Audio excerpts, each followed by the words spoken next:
Good afternoon, ladies and gentlemen, and welcome to another episode of the Daily Friend Wrap. I'm your host, Nicholas Lorimer, today joined by Mr. Terence Corrigan. Right, let's get into the news stories of today. And there's quite a few interesting things going on all over the place to do with the G20. And I think this story here has some strong connections to our story yesterday. Yesterday, we reported on the Sunday statement from the Gauteng provincial government massively overreacting to some incidents of vandalism of signs welcoming people to the G20, which is set to take place soon across South Africa. But the most recent development has been that the lobby group Solidarity put up a big banner on the M1.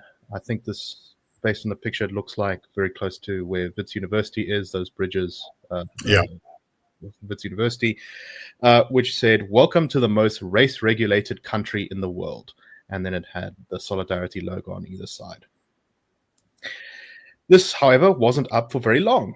After it went viral on social media, after being put up, it was extremely quickly taken down. Now, it's not entirely clear who took it down. It seems to have been the Metro Police in Joburg, or possibly the Joburg government. But I did notice yesterday that Panyaza Lesufi's Twitter was posting a picture of it being taken down with the words "gone" and then tagging social media influencers in it.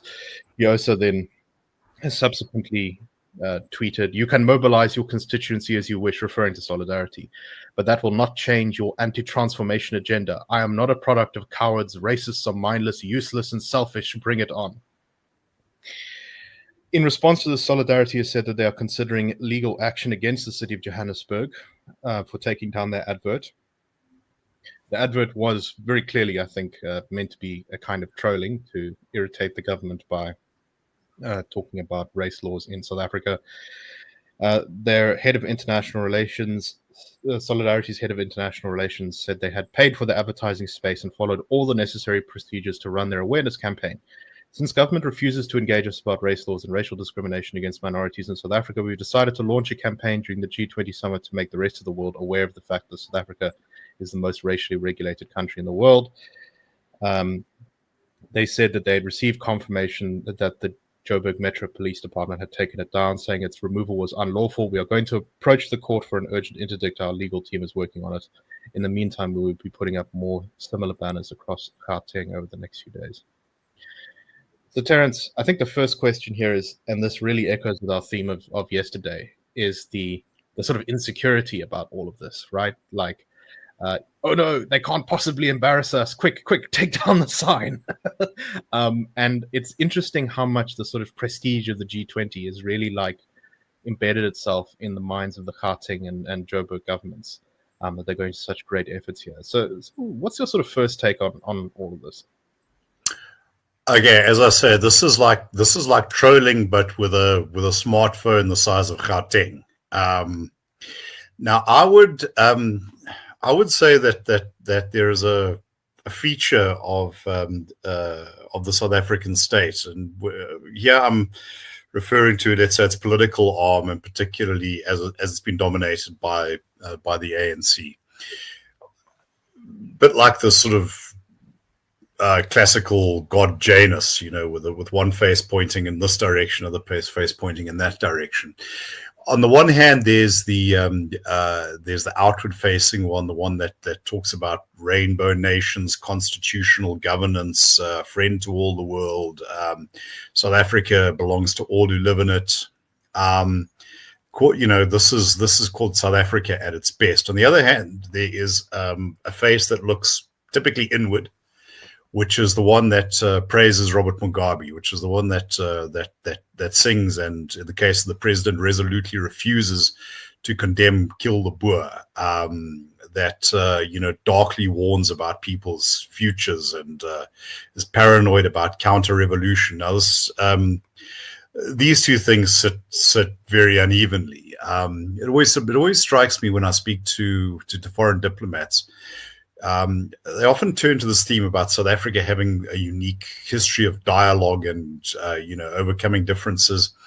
I'm saying, there've been moments in South Africa's history when it's done that, but you're not going to hear the ANC talking in those terms in South Africa. They see that as I'll talk about the negotiations not as a triumph of negotiation and compromise, but as a victory where negotiations were but a terrain of struggle. Now, this is something which I think Solidarity has a kind of pain point that Solidarity has pressed down on. It wants to hold up this view of that inward-facing South Africa. Let's say the ugly South Africa, up to foreign visitors, to at least leave them with a view that not all is well in South Africa. Now, I don't know if how much impact that will have. I mean, if you there's more than a few countries that have sort of preferential policies in one way or another, and who knows, maybe this isn't something that will have much of an impact. But I do think it has an impact for the ANC and for the government and for the governments that it's responsible for. This disrupts a narrative that it is built particularly for external consumption. And as you say, I think that there is an enormous sense of insecurity. It is no longer the colossus bestriding the earth.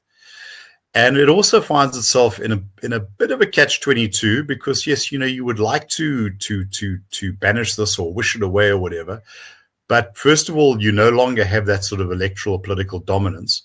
Secondly, your own performance has been, let's say, insalubrious. Go off the beaten track, and your French or Chinese delegate is going to be able to see, Johannesburg in all its raw pothole glory, and I'm pretty sure a couple of them will, want to go and see the sights and sounds of Johannesburg,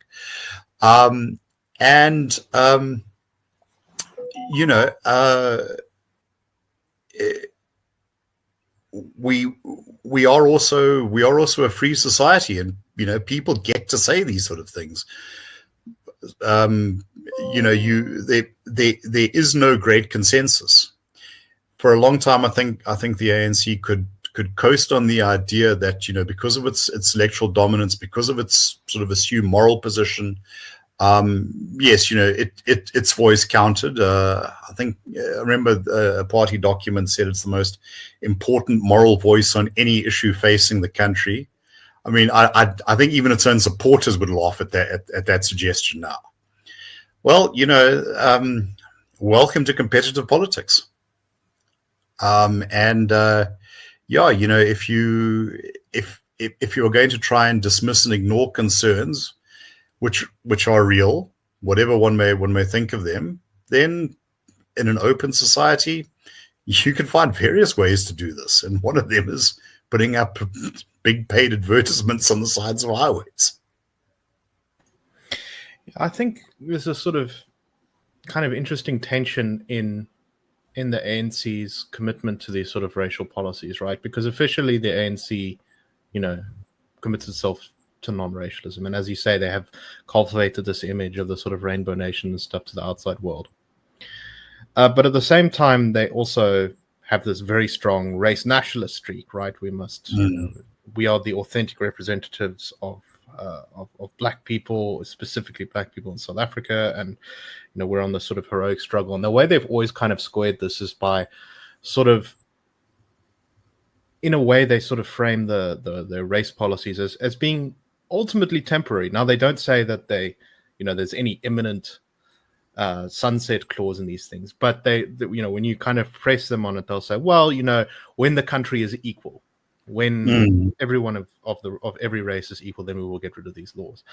And I think therein actually kind of lies the seeds of this sort of insecurity, which is that they have to admit that this is not in of itself a good, that the racial discrimination is not in of itself a good. It's only a justifiable evil to reach some sort of, utopian end goal.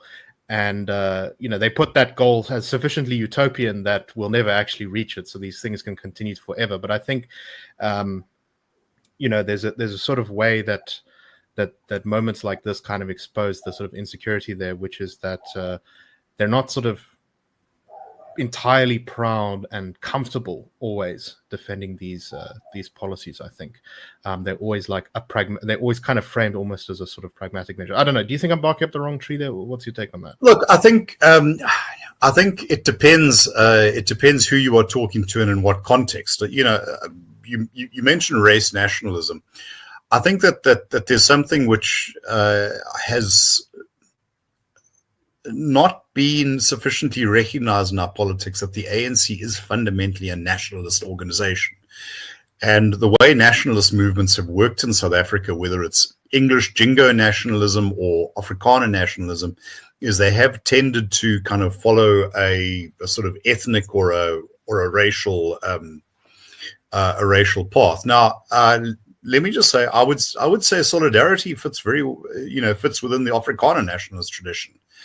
And I think that there's something there that the ANC finds particularly grating, because it's African and Afrikaner nationalisms fought ferociously in the 20th century.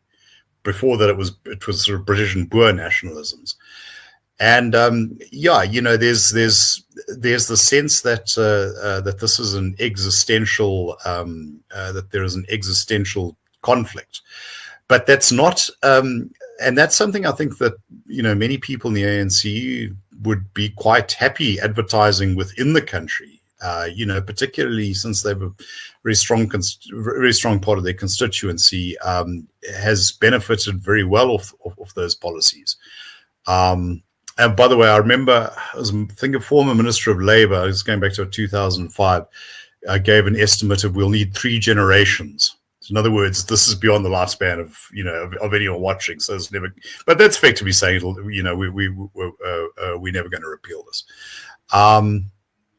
Whereas that doesn't work well when you are trying to present yourself as a human rights oriented constitutional state that extends equal citizenship, and that is above all the moral superior of the nationalist waves that have come before you. Now, I would say, in contrast to both British and Boer nationalism, or British and Afrikaner nationalism, African nationalism, did not disenfranchise anyone. And these are important distinctions to be made, but there is still the sense that we represent one group implicitly and sometimes explicitly against and to the exclusion of others. In a plural society like South Africa, that's not likely to be a productive or ultimately beneficial course of action. Yeah, no, and this is the sort of theme that runs through so much of our politics. But once again, I think the insecurity here is rather amusing. And if indeed it turns out that Solidarity did follow all of the legal guidelines and paid their money, and there's absolutely no legal basis for taking them down, I suspect the courts will rule against the government, and then it's going to be embarrassing and possibly costly.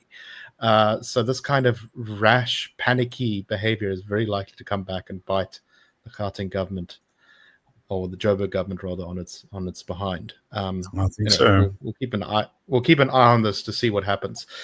Okay, let's turn from talking about the ANC to talk about the DA.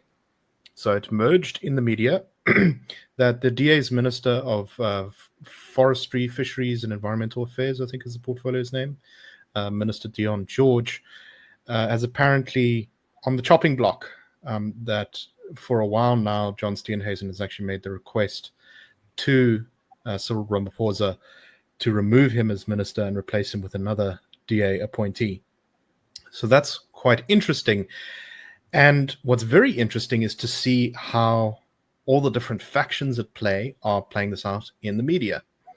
So the classic way of when you do an internal shuffle to get rid of someone in a political move is different sides will leak narratives to the media anonymously in the hopes that they'll be published, and then they'll sort of say, this was the real reason I was fired. And we're seeing that play out kind of beautifully here. Well, he hasn't been removed yet because President Ramaphosa apparently is, I think, in Europe or something, and hasn't been able to do it yet. But here's some of the headlines that you've got, and you can see the factions. So just a point on factions, I want to say that it doesn't matter what political movement you're looking at. You can be looking at the ANC, the DA, the IFP, the Labour Party in Britain, the Republican or the Democratic Party in America, the Chinese Communist Party. Every political party has factions, and even if you can't see them, they're there, and they're maneuvering against each other under the scenes, and you can really see it here. So here are some headlines that are clearly favorable to Dion George in the Daily Maverick. One reads, "The sacking of Dion George, how progressive ministers being taken down by the wildlife breeders." And here's another headline from a different article. "Steenhuisen's lion bone gambit, firing of the one minister who finally took on the wildlife trade." And just reading a little bit from that article. "Agriculture Minister John Steenhuisen wants President Cyril Ramaphosa to fire the Ministry of Forestry, Fisheries and Environment, Dion George, and replace him with DA National Spokesperson Willie Aukamp. On paper, it looks like the reshuffle request in a fragile government of national unity. In reality, it looks like a calculated move to drag the environment portfolio back into the arms of South Africa's powerful hunting and wildlife trade lobby. Strip away the spin, and the timing is impossible to ignore. George is the first environment minister in years to meaningfully move against South Africa's shameful captive lion industry and associated lion bone trade." Let's turn, however, to Business Day for a very different story. The real story behind Dion George's sacking. Forestry and Fisheries Minister Dion George was rude and abusive to his staff, an untenable situation that resulted in his party asking President Ramaphosa to axe him from the cabinet, DA insiders say. On numerous occasions, Minister George made deeply inappropriate remarks, including comments about driving staff to suicide and referring to them as weak-minded. These were not isolated incidents, but part of a broader pattern of intimidation and psychological mistreatment. Many long-serving employees, individuals served the department faithfully for decades under multiple principles, reached out in tears, stating they could no longer endure the conditions under his leadership. The level of distress among staff was unprecedented, said the source. Here's what I suspect is probably a little bit closer to the actual reason. A cabinet colleague told Business Day it was clear the minister would not listen to anyone, including his party's leaders. Other than refusing to abide by DA decisions, he disregarded cabinet decisions which are legally binding on all ministers. He exposed the DA and cabinet by withdrawing legal action around a mining exploration case that undermined the cabinet's mandate. That was a big blunder and upset many people and gave the impression that the DA's ministers were a law unto themselves. DA leader John Steenhuisen said that George was being demoted after rejecting the party's request to serve as Deputy Trade, Industry and Competition Minister to replace Andrew Whitfield, who was fired. The trade and industry portfolio is one of the most important, and Dion George is a US citizen, which could have helped relations. It was unusual that he would refuse, and I am disappointed because he would have been excellent in that portfolio. There have been consequences, Steenhuisen said in an interview. So, a lot here, I've just said, Terence. For what it's worth, I think that, Dion George's policies, from what I understood of them, were not particularly conducive, I think, to the goals of economic growth. I think that we need industries, we need the hunting industry, we need the captive lion industry, things like that, provide jobs, money, tourism, etc., to this country. So if indeed that was the reason he was being fired, then I think that's a good reason to actually fire him. We need economic growth and development in this country. But it is fascinating to see these completely different versions that different factions are putting out into the media. And, it actually makes me think that this is kind of how politics is done in a healthy democracy. Are we perhaps maturing into a fully developed state when everyone is doing anonymous leaks to the media to take down their opponents? What's your take on all of this? Look, I would rather people are doing anonymous leaks than shooting each other in the shadows, which does happen in our great constitutional republic. Better that than the alternative. Look, I think that what you're seeing here is a kind of Rorschach test response where everyone can attribute whatever interpretation they want because no one really knows. So my own intuition is that this probably had to do with a falling out,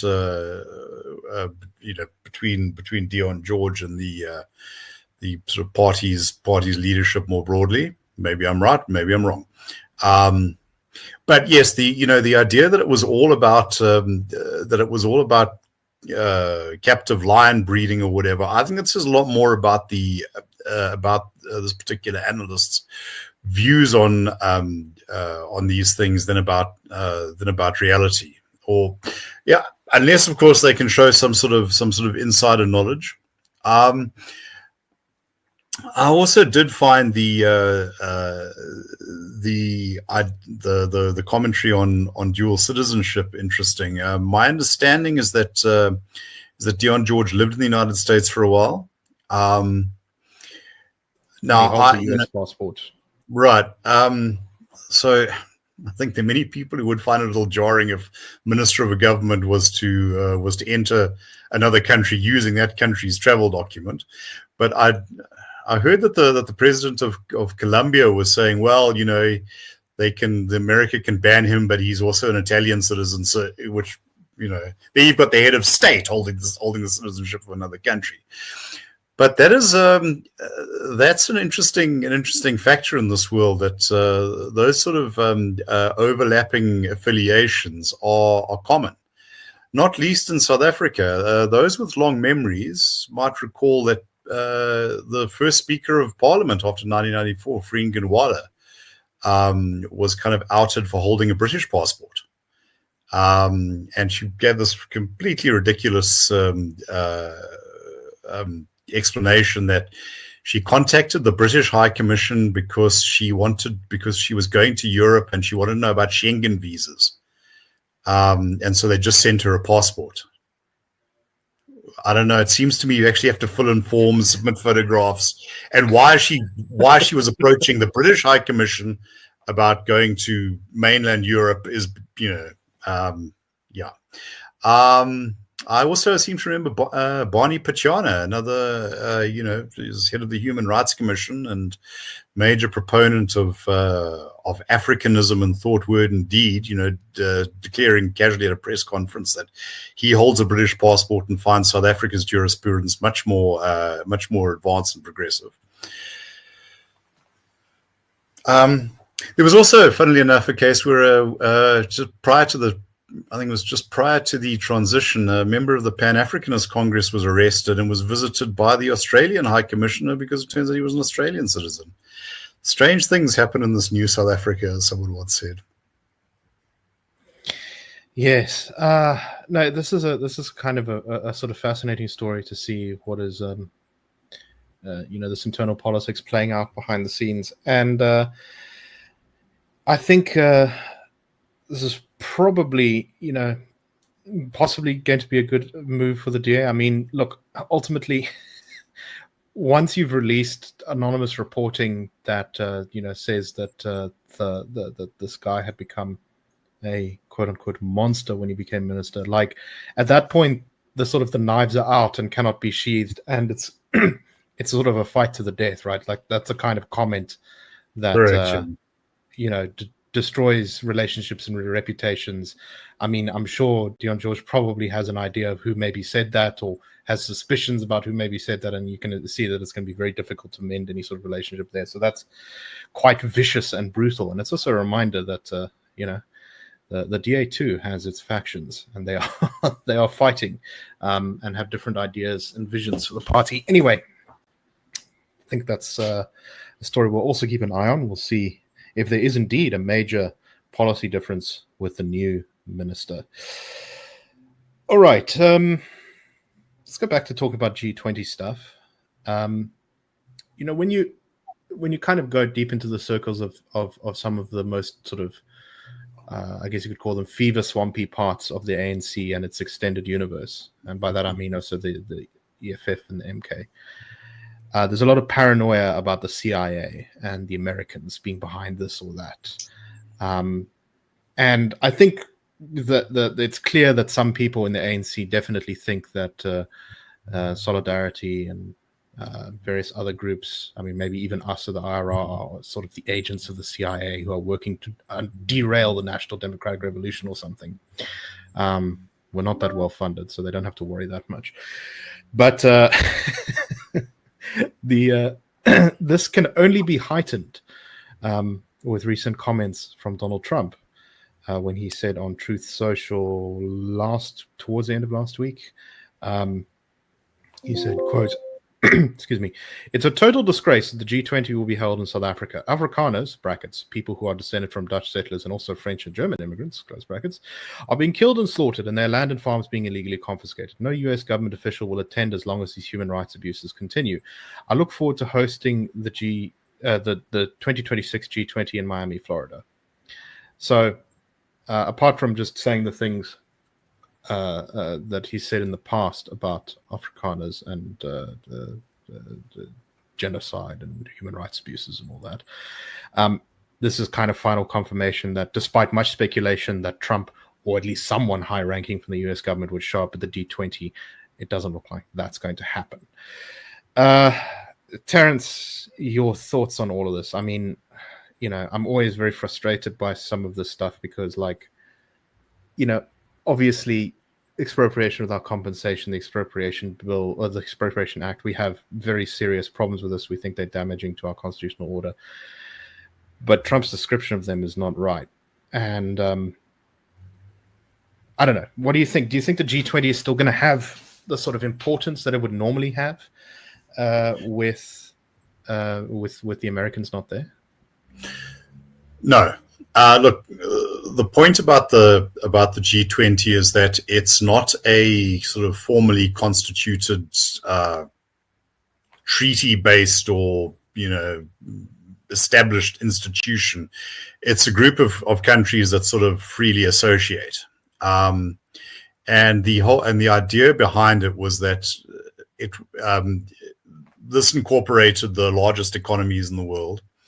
Initially, it actually came out of the G7, and was initially focused on dealing with the financial crises in the 1990s. And I think it was in 2007, if I'm not mistaken, under George W. Bush, that they turned it into the G20 and started to, made it a kind of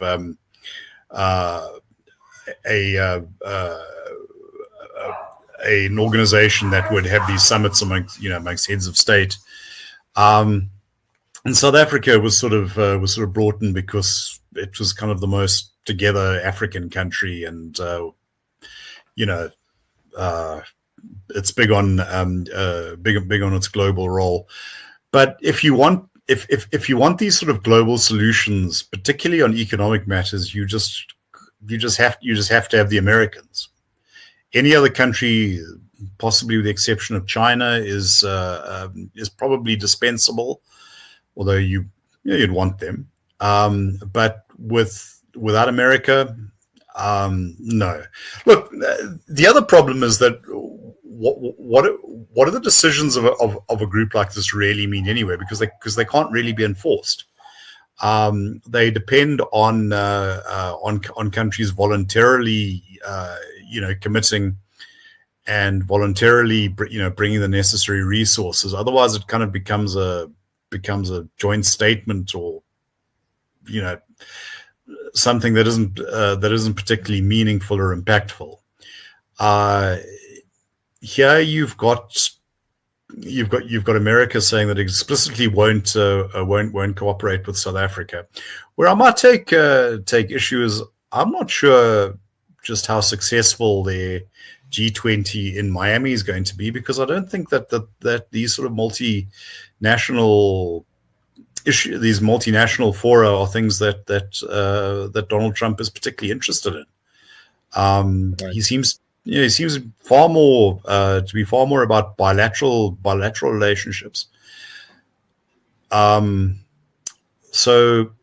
maybe he did say some positive things about the NATO summit when he went there. So I don't know, maybe the G20 nations or maybe that warmed him up to these sort of events. Possibly, although I would argue that that NATO represents a an arrangement where the US does get certain benefits, and also those are countries that that have generally been its historical allies. Right, and it's an actual thing. It's it's a it's, as you say, it's a treaty organization that exists. Yeah. Whereas the G20 is like, there's just a collection of countries. Just for interest's sakes, to those who don't know, here's the list of G20 countries: South Africa, Argentina, Australia, Brazil, Canada, China, the European Union, France, Germany, India, Indonesia, Italy, Japan, South Korea, Mexico, Russia, Saudi Arabia, Turkey, UK, and the USA. So it's sort of like a little bit of an arbitrary list, right? Because not all of those countries are necessarily in the same weight category. I mean, South Africa and Argentina do not compare to India or Saudi Arabia or even Turkey, I think. Right. No, certainly. South Africa, in a sense, slipped through a crack in history. It happened to be there. It happened to be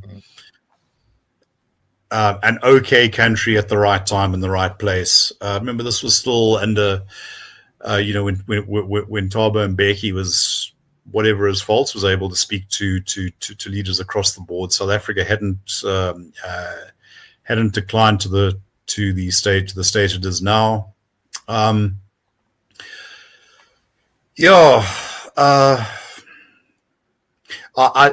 I genuinely don't think that a great deal will come out of this, or was ever going to. But it is one of those things that animates our governing class. So we shall see. And I think in that sense, the sort of Trump beating this drum at this time has found a pain point for South Africa's government, because it is it values its global reputation. There is a sort of implied link between Solidarity's posters or Solidarity's banners and Trump's tweets. Both of them speak to issues that the South African government is not particularly keen to talk about. And I'll say this: while I agree wholeheartedly that Trump's thoughts on these things and his expression have not been helpful, I despaired when I saw the first one, because there's a certain type of, call it a progressive, for whom the ability to fight Trump is truly an almost autoerotic experience. It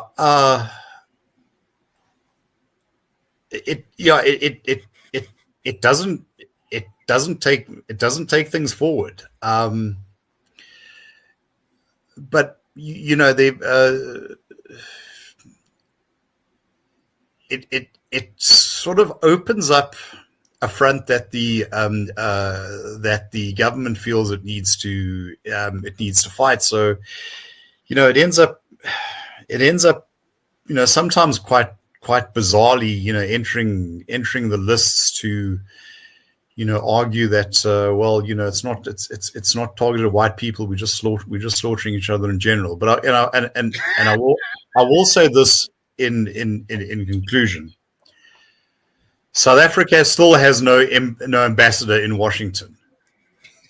So over this year, when the country was hosting the G20, it's big, one of its flagship events, probably a bigger thing globally than anything since the World Cup. And while the relationship with the US has been circling the toilet bowl, apparently water circles in different directions in the northern and southern hemisphere. Just a fun fact. There is no senior diplomat there. So yes, Trump has not been helpful, but I think it takes a special kind of ineptitude to respond the way that the South African authorities have. I'm reminded in all this about talking about the sort of G20 and the insecurity of the ANC around it. That famous exchange in the South African Parliament years ago, when Helen Suzman was asking these difficult questions of the apartheid government's apartheid government, and she was accused by a National Party member of embarrassing the country, and she replied, "It's not my questions that are embarrassing you; it's your answers." And I think some of that is coming up here, which is that the ANC is feeling insecure and embarrassed perhaps by some of these things because it has things to be insecure and embarrassed about. That it can't manage these relationships, that crime is out of control, that it is indeed trying to undermine property rights, that it has a record of service delivery failure, that it has managed poor economic growth. Were we a thriving country with a booming mining sector, decreasing unemployment every single year, the ANC wouldn't be so insecure. And I think this is all a reflection of the fact that their political position, as you said at the beginning, has just, the colossus is very much on shaky ground. Yeah, absolutely. As indeed was the real Colossus at Rhodes, which fell over due to an earthquake. But let's not get bogged down in that one. Anyway, thank you very much for watching. We hope you found the show interesting, and we'll be back tomorrow with the Daily Friend Show. Cheers, everyone, and have a wonderful day. The Daily Friend Show and the Daily Friend are a project of the Institute of Race Relations, the IRR. The IRR is a think tank which was founded in 1929 to study race relations in South Africa and works to change government policy to improve race relations through non-racialism and to ensure the prosperity of all South Africans. If you like our work and would like to support us, please go to irr.org.za and click Support the IRR. Or you can go to thedailyfriend.co.za and click the Fund Us button.